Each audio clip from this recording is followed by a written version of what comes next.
biyya dhagaan isii nyaachuuf ta'u. Dhagaan kun dadhaboo soogiddaatti dhiyaatu kan qabuu fi akkuma shookeetti salphaatti ilkaaniin bullaa'uu waan danda'uuf dargaggoonni biyyattii baay'een humna namaaf ta'a jedhanii nyaatu. Gama warra fayyaatiin garuu akka nyaadhamu hin gorfamu. Akkasumas miidhaa kana fida kanaafuu gabaa irratti akka hin gurguramne jedhamee seeraawwan dhorkamee hin jiru. Kanaafuu lammiileen biyyattii akkuma kaarootiitti daandii irraa fi suuparmaarkeetii irraa bituudhaan ilkaaniin kunuunsaa daandii irra deeman.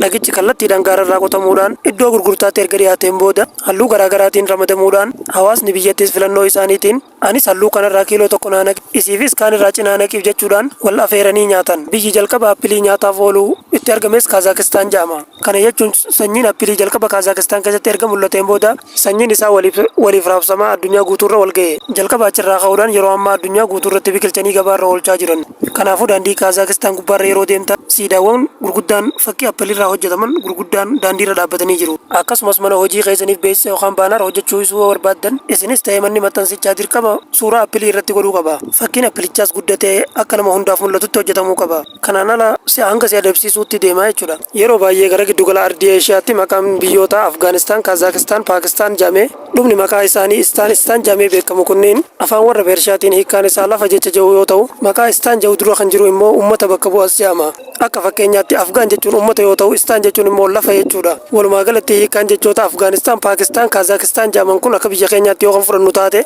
lafa Oromoo, lafa Amaaraa, lafa Tigree akka nama jedhutti fudhachuu dandeenya. Gama biraatiin biyyattiin oomisha yuuraaniyeemii niwukileer irraa oomishamu baay'inaan waan qabduuf uummanni addunyaadha.